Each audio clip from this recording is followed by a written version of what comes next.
గౌతమ్ గారు నమస్తే సార్. నమస్తే అండి. సార్, తెలుగుదేశం నాయకుల్ని ఎవరిని అడిగినా చెప్పే ఒకే ఒక మాట ఏంటంటే, తెలుగుదేశం ఎప్పుడు కూడా అందరినీ కలుపుకుంటా పోతుంది.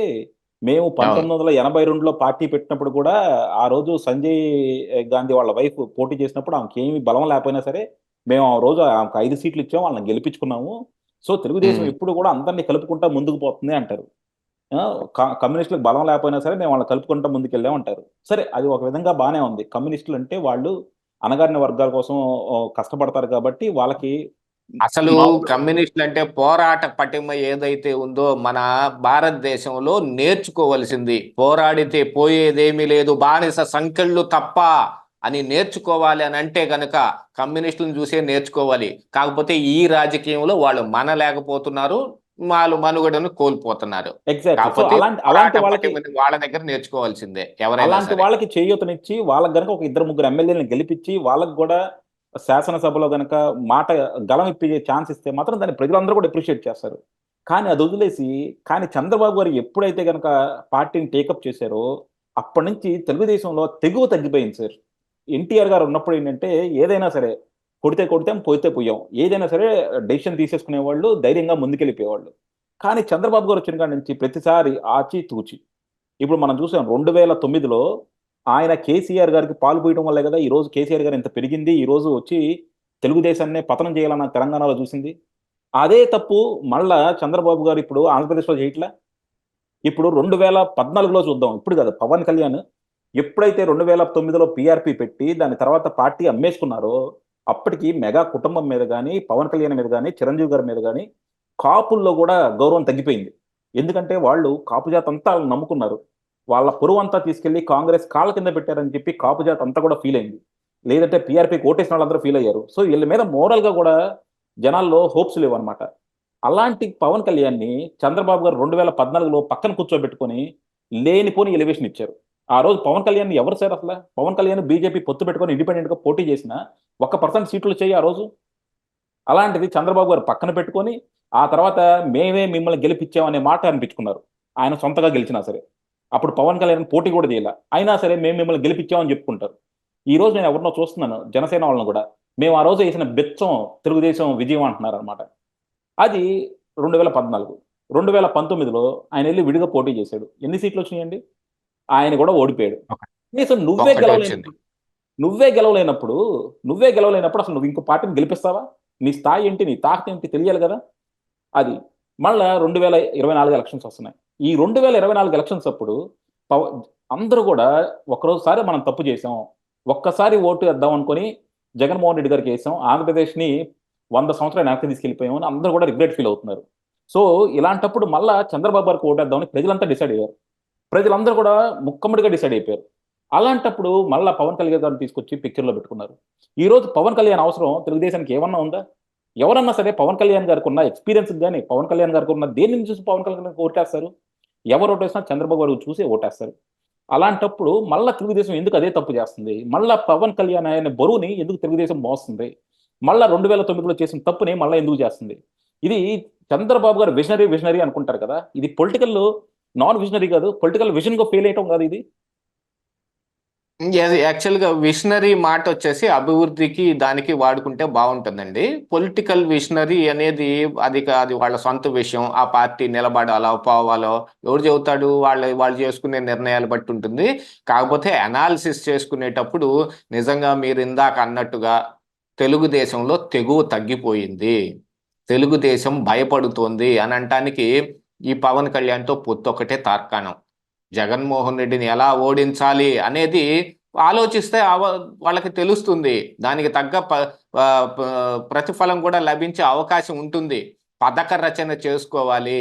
పథక రచన పొత్తులతో కాదు, వ్యూహంతో చేసుకోవాలి. మన పార్టీ సిద్ధాంతాలతో చేసుకోవాలి. మన పార్టీని బలోపేతం చేసుకునే విధంగా చేసుకోవాలి. దే సేమ్ 2014లో టీ టీడీపీకి ఈ విజయానికి, లేకపోతే చంద్రబాబు నాయుడు సీఎంకి జగన్ ఈ జనసేన పార్టీ చేసిన సహాయమే అని వాళ్ళు చెప్పుకుంటున్నారు అనంటే, ఇప్పటికీ కూడా సేమ్ అదే మాటను తీసుకొచ్చి మళ్ళీ వీళ్ళు పెట్టుకుంటున్నారు అనేది అర్థం. ఆ రోజు బీజేపీ పార్టీతో పొత్తు పెట్టుకోవటానికి చూస్తున్న చంద్రబాబు నాయుడు జనసేనతో కూడా కలిపి పొత్తు పెట్టుకున్నాడు. జనసేన పవన్ కళ్యాణ్ కలవటానికి ఆయన ఇంటికి వెళ్ళాడు. అంత మహానాయకుడు అలాగా వేరే వాళ్ళ ఒక ఇంటికి వెళ్ళాడు అని అంటే అది కొంచెం హాస్యాస్పదంగాను కొంచెం ఇదిగానే ఉంది. కానీ ఆ రోజు ఆయన అనుకున్న విజన్ ఏంటో అని అనుకున్నాం. కానీ ఈ రోజు ఏం జరిగింది? మరి పవన్ కళ్యాణే జైలుకి వచ్చాడుగా.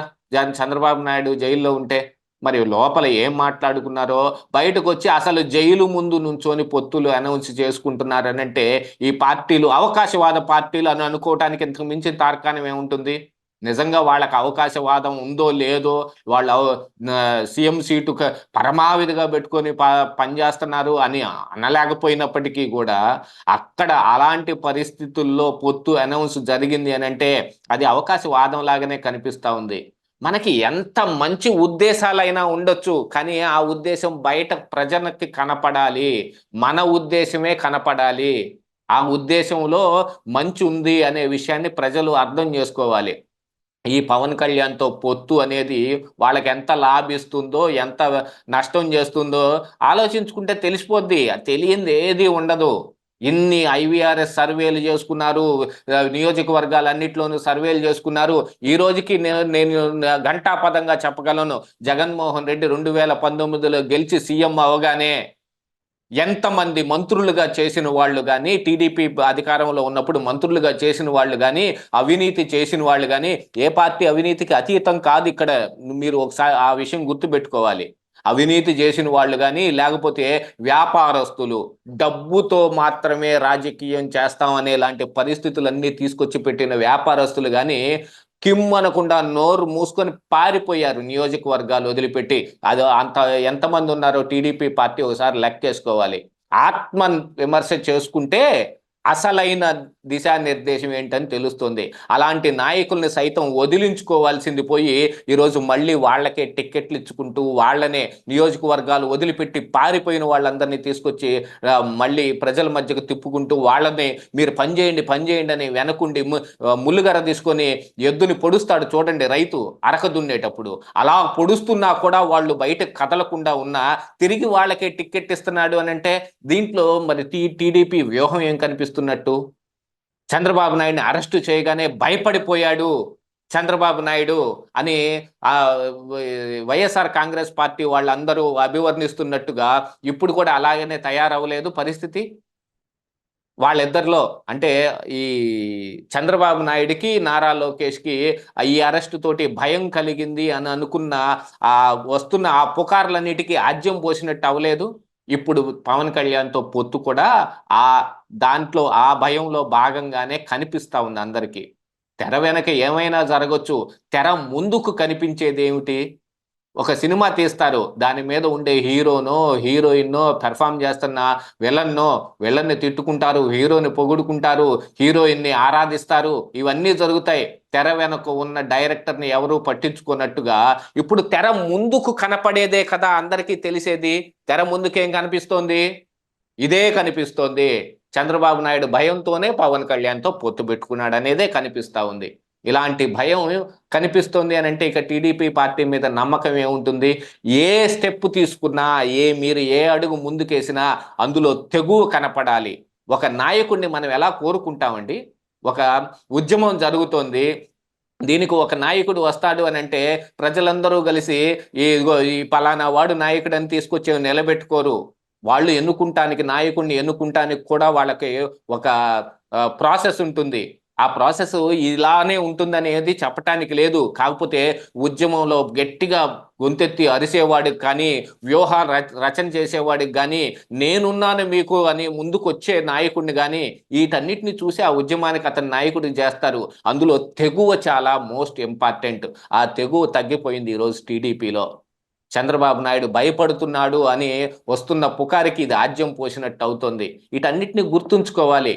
పవన్ కళ్యాణ్తో పొత్తు పెట్టుకోనే గెలవాలి అని అనుకుంటే అధికారం వస్తుంది, పొత్తు పెట్టుకోకపోతే అధికారం రాదు అని అనుకుంటే ఇక మన బలం ఎక్కడున్నట్టు? మన బలం నిజంగా తగ్గిపోయిందని మనం నమ్ముకున్నట్టేగా. మనం నమ్మి పక్కనోడి బలం అరువు తెచ్చుకుంటానికి వెళ్తున్నాము అని అంటే అది జగన్మోహన్ రెడ్డి విజయమే అవుతుంది తప్ప అది చంద్రబాబు నాయుడు విజయం అవ్వదు. అందరినీ పోగేసి తీసుకొచ్చి ఇక్కడ ఈ పని చేస్తూ ఉన్నాడు అని అంటే అది కనపడటానికి బయటకు ఎలా కనిపిస్తుంది అనేది మోస్ట్ ఇంపార్టెంట్ థింగ్. ప్రజలు అదే చూస్తారు.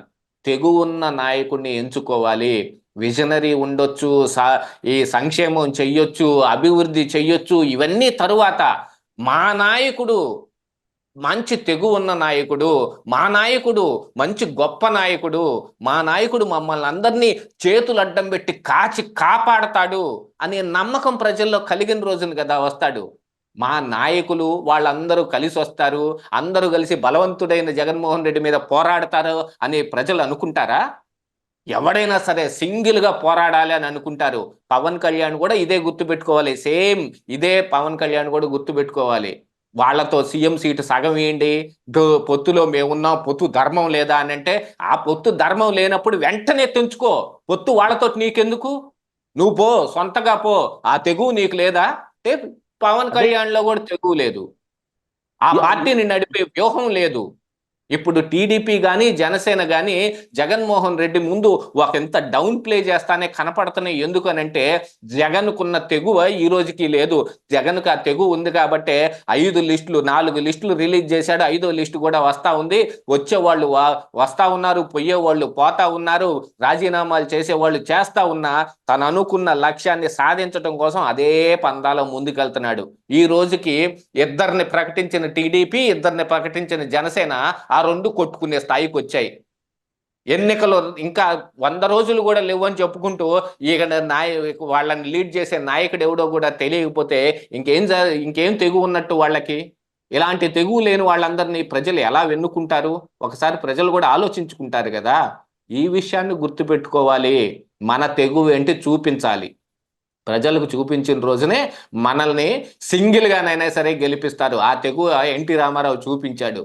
ఇప్పుడు కమ్యూనిస్టులతోటి పొత్తు పెట్టుకున్నాడు, ఇంకొకరితో పొత్తు పెట్టుకున్నాడు అని అంటే వాళ్ళు పవన్ కళ్యాణ్ లాగా మాట్లాడరు. కమ్యూనిస్టులకి వాళ్ళ బలం వాళ్ళకి తెలుసు, వాళ్ళు ఏం చేయగలరో వాళ్ళకి తెలుసు. వాళ్ళు కావాలంటే ఏదైనా చేయగలిగినంత పోరాటం చేయడానికి రోడ్ల మీదకి రాగలిగిన తెగు వాళ్ళు చూపిస్తారు. కాబట్టి ఈ ఎన్టీ రామారావు లాంటి వాళ్ళందరూ ఈ కమ్యూనిస్టులని కలుపుకొని తిరిగేది. వైఎస్ఆర్ ఉన్నప్పుడు, కాంగ్రెస్ పార్టీలో ఉన్నప్పుడు కూడా ఆ తెగువ చూపించే కదా మరి ఆ కమ్యూనిస్టులను కూడా కలుపుకున్నాడు. అది నాయకత్వ లక్షణాలు. అలా ఉండాలి. తెగువ చాలా మోస్ట్ ఇంపార్టెంట్. ధైర్యం ఉండాలి. ఏ విషయానికి భయపడకూడదు, అనుమాన పడకూడదు. వస్తే వస్తుంది, పోతే పోతుంది కాదు, ఎలా వస్తుంది దాన్ని నేను ఎలా సాధిస్తాను పక్కా వ్యూహ రచన చేసుకొని పక్కాగా ప్రాంప్ట్గా దాన్ని ఎగ్జిక్యూట్ చేయాలి. జగన్మోహన్ రెడ్డి అది చేశాడు. అందుకని సింగిల్గా 2019లో గెలిచాడు. వేరే వాళ్ళ అవసరం అతనికి లేదు.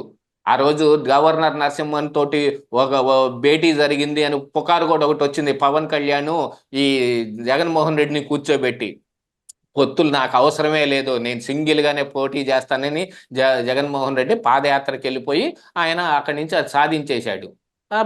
సీఎం కూడా అయ్యాడు కదా. తర్వాత పాలన ఎలా ఉంది అని అంటే అసలు పాలన చెయ్యాలి అని అంటే నువ్వు అధికారంలోకి రావాలి కదా. అధికారంలో ఎవరైనా కోరుకునే నాయకుడు, తెగువ చూపించే నాయకుడినే ప్రజలు కోరుకుంటారు ఎప్పుడు.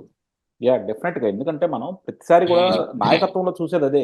ఆ నాయకుడు మన కోసం ఎంతగా నిలబడతాడు, ఎవరిని వచ్చినప్పుడు దాన్ని ఎలా ఎదుర్కొంటాడు అనే దాంట్లో చూస్తాం. కానీ వీళ్ళిద్దరూ పవన్ కళ్యాణ్ చూసుకున్నా సరే, చంద్రబాబును చూసుకున్నా సరే, ఎంతసేపటికి వైఎస్ఆర్సీపీని ఎలా అయినా తరిమి కొట్టాలి, జగన్మోహన్ రెడ్డి మనకు పెట్టిన చేయడం అంటున్నారు. కానీ మీ ఇద్దరు ఎజెండా ఏంటి? నిజంగా మీరు అదే కనుక అనుకుంటే మీరిద్దరు ఎంత ఉన్నతంగా బిహేవ్ చేయాలి. అది లేదు కదా. పవన్ కళ్యాణ్ గారు ఈ మధ్య చేసిన కామెంట్స్ కానీ, నాగబాబు చేసుకున్న కామెంట్స్ కానీ నిజంగా టీడీపీ జనసేన పొత్తు వర్క్ అవుతుంది. ఒకవేళ వర్క్ అయినా సరే రేపొద్దున గవర్నమెంట్లోకి వచ్చినాక ఇంకెన్ని ఇలాంటి గొడవలు జరుగుతాయో, వీళ్ళు నిజంగా హ్యాపీగా గవర్నమెంట్ రన్ చేయగలుగుతారా లేదా, ఇంకెన్ని గొడవలు పెట్టుకుంటారనే భయమే జనాల్లో ఉంది తప్ప వీళ్ళు స్మూత్గా రన్ చేస్తారన్న ఇది కాన్ఫిడెన్స్ ప్రజలకు రావట్లా. అది డెఫినెట్గా పొత్తుకు మాత్రం దెబ్బే. మీరు అన్నట్టు ఏంటంటే చంద్రబాబు గారు కంపల్సరీ ఈ రోజు కొంచెం ధైర్యం చూపించాలి. మనకి పెద్దలు అవును, కూడా చెప్తా ఉంటారు. ఖచ్చితంగా ధైర్యం చూపించాల్సిన అవసరం ఉంది. దాని ప్రజలు కూడా అదే కోరుకుంటున్నారు. హుహు. కాకపోతే దరిద్రం ఏంటంటే మనలాంటి వాళ్ళం ఇలాంటివన్నీ చెప్పగానే ఇక హ్మ్. విచిత్రమైన మాటలన్నీ మాట్లాడేస్తారు. అది వేరే విషయం. కానీ అయ్యి అనాలిసిస్ ని ఏ రోజు నిక్కచ్చిగా నిజాయితీగా చేయగలిగే అవసరం ఉందో ఆ రోజు ఆ విధంగా చేయాల్సిన అవసరం ఉంది. అది ఎవరినైనా సరే విమర్శించాల్సిన అవసరం వస్తే విమర్శించాల్సిన అవసరం కూడా ఉంది. ప్రజలు కూడా అదే చేస్తారు. ఈ రోజు చంద్రబాబు నాయుడిని ఎన్నుకుని రేపు జగన్మోహన్ రెడ్డిని ఎందుకు ఎన్నుకుంటున్నారు అనంటే వాళ్ళు చేయదలుచుకున్న పని వాళ్ళు నిక్కచ్చిగా చేస్తున్నారు కాబట్టి, వాళ్ళు అది అనుకున్న పనిని వాళ్ళు చేస్తున్నారు కాబట్టి. ఇప్పుడు టీడీపీ లేదు, ఇంకొక పార్టీ ఉంది. జగన్మోహన్ రెడ్డి మీద ఉన్న వ్యతిరేకతని ఆ పార్టీకి అనుకూలంగా మలుచుకొని వాడు ఏదన్నా సాధించడానికి వచ్చాడనుకో వాడిని కూడా గెలిపిస్తారు. ఏ ఒక్క పార్టీ ఈ ఆంధ్రప్రదేశ్ రాష్ట్రాన్ని అంటి పెట్టుకొని ఉండలేదు, ఈ భారతదేశం ప్రజల్ని అంటి పెట్టుకొని ఉండలేదు. వాళ్ళకి అధికారం తీసేశారంటే వీళ్ళకి అధికారం ఇచ్చారనే అర్థం. వీళ్ళకి ఈ అధికారం తీసేయదలుచుకున్నారు అని అంటే తిరిగి మళ్ళీ వాళ్ళకి ఇస్తారనే. వాళ్ళు లేకపోతే ఇంకొకరినైనా ఎన్నుకుంటారు. కానీ ఏ ఎవరు ఆ ప్రజల్ని ఆకట్టుకుంటారు, ఆ ప్రజల ముందు వాళ్ళు ఆ తెగువ చూపించి రాగలుగుతారో వాళ్ళనే ఎన్నుకుంటారు. ఇదే జరుగుతుంది అనాది కాలంగా. మన ఆంధ్రప్రదేశ్ రాష్ట్రంలో కానీ భారతదేశంలో కానీ జరుగుతున్నది ఇదే. అవును. అందుకని ఎన్ని పార్టీలు, ఎంతమంది నాయకులు, 5 సంవత్సరాలకు ఒకసారి సీఎం మారిపోవటాలు ఇవన్నీ ఎందుకు జరుగుతున్నాయి అంటే ప్రజలు నెక్కచ్చిగా ఎవరిని కోరుకుంటున్నారో వాళ్ళకే ఓటేస్తున్నారు కాబట్టి. అవును. ఆ ఓటేయటానికి ఏం కావాలి? మన దగ్గర ఆ బలం ఎంత ఉంది? మనం ఆ తెగువ ఏం మనం చూపించి ప్రజలను ఆకట్టుకుంటున్నాం. వాటిల్లోనే ఎక్కువ ఇంట్రెస్ట్ చూపించిన పార్టీలే మనుగడ సాగిస్తాయి. ఇప్పుడు యాహ్! జగన్మోహన్ రెడ్డి ఆ తెగువ చూపించిన తర్వాత పాలనలో ఫెయిల్ అయ్యాడు. హ్మ్. పాలనలో ఫెయిల్ అవటం మూలాన ఈరోజు మళ్ళీ వీళ్ళకి అవకాశం వచ్చింది. ఆ అవకాశం దగ్గర కూడా వీళ్ళు ఇంకా మల్లగుల్లాలు పడుతూనే ఉన్నారు అని అంటే మరి ప్రజలు ఏం అర్థం చేసుకుంటారు? మీరు మాట్లాడే మాటల్ని ప్రజలు ఎలా అర్థం చేసుకుంటారు? చూసుకోండి, ఒకసారి ఆత్మ విమర్శ చేసుకోండి. ఆత్మ విమర్శ చేసుకుంటే మనం మాట్లాడే మాటలకి ప్రజల రియాక్షన్ ఎలా ఉంటుందో తెలుస్తుంది. దీనివల్ల మీకు సీట్లు తగ్గినాయి అనుకోండి, పొత్తులో కూడా గెలవలేకపోతే ఇక మీ పార్టీలని తుడిచిపెట్టేస్తాడు జగన్మోహన్ రెడ్డి. ఎగ్జాక్ట్‌లీ. అంతే తప్ప ఇది మిమ్మల్ని ఇది ఏం మిగలనీయడు. అవును. పొత్తులో గనక రేపొద్దున గెలవపోతే అసలు ఈళ్ళు రేపొద్దున ఏ మొహం పెట్టుకొని ప్రజల దగ్గరికొస్తారు? అసలు ఏ మొహం పెట్టుకొని రేపొద్దున జగన్మోహన్ రెడ్డిని విమర్శిస్తారు? ఇది మాత్రం నిజంగా పొత్తులో గనక గెలవకపోతే తెలుగుదేశం గాని, జనసేన గాని ఇంకా ఆంధ్రప్రదేశ్‌లో ఉండటం అన్నది మనం మర్చిపోవటమే. అవును. డెఫినిట్‌గా జగన్మోహన్ రెడ్డి వేట అంటారు చూసారా? ఆయన మామూలుగా మొన్నే వేటాడేసాడు. ఇంకా రేపొద్దున ఈళ్ళు పొత్తులో పెట్టుకొని ఓడిపోయారంటే మాత్రం కంప్లీట్‌గా ఎరాడికేట్ చేస్తారు. తుడిచిపెట్టేస్తాడు. కాళ్ళ రాసేస్తాడనమాట. యాహ్! డెఫినిట్‌గా. Thank you sir. Thank you. And అలాగే ఇది చాలా మంది మేమేదో తెలుగుదేశాన్ని విమర్శిస్తున్నామో, జనసేనని విమర్శిస్తున్నామో అని చూడమాకండి. మేమేమి జనసేన, తెలుగుదేశం అధికార ప్రతినిధులమో, లేకపోతే వాళ్ళ పార్టీ వాళ్ళమో కాదు. సో, రెగ్యులర్‌గా మనం ఏదైతే సరే జరుగుతున్న విషయాల్ని మొన్నటిదాకా జగన్మోహన్ రెడ్డి విమర్శించినా, ఈరోజు జగన్మోహన్ రెడ్డి విమర్శిస్తున్నా, షర్మిలను పొగుడుతున్నా, పవన్ కళ్యాణ్‌ని విమర్శిస్తున్నా, చంద్రబాబును విమర్శిస్తున్నా, వాళ్ళు చేస్తున్న తీరును బట్టే తప్ప మాకంటూ ఒక పార్టీ గాని, మాకంటూ ఒక ఎజెండా గాని ఉండదు. ప్రజల పక్షాన మేము నిలబడతాం. ప్రజల కోసం మాట్లాడతాం. సో, ఆ అంటే కోణంలోనే మీరు ఎవరు చూడండి. ఏం చేసినా వీళ్ళు చేసేది రైటు, వాళ్ళు చేసేది రాంగు అని చెప్పటానికి కాదు కదా మనం ఇక్కడ ఉంది. అవును. హ్మ్. అసలు ఏది నిజం, ఏది అబద్ధం, ఏది వాస్తవం, ఏది కరెక్టు, ఏది రాంగు చెప్పటానికే కదా ఉంది. అది తెలుసుకుంటప్పుడు నాయకుడికి కూడా ఉపయోగమే ఉంటది. డెఫినిట్‌గా. Yeah! Thank you sir. Thank you very much.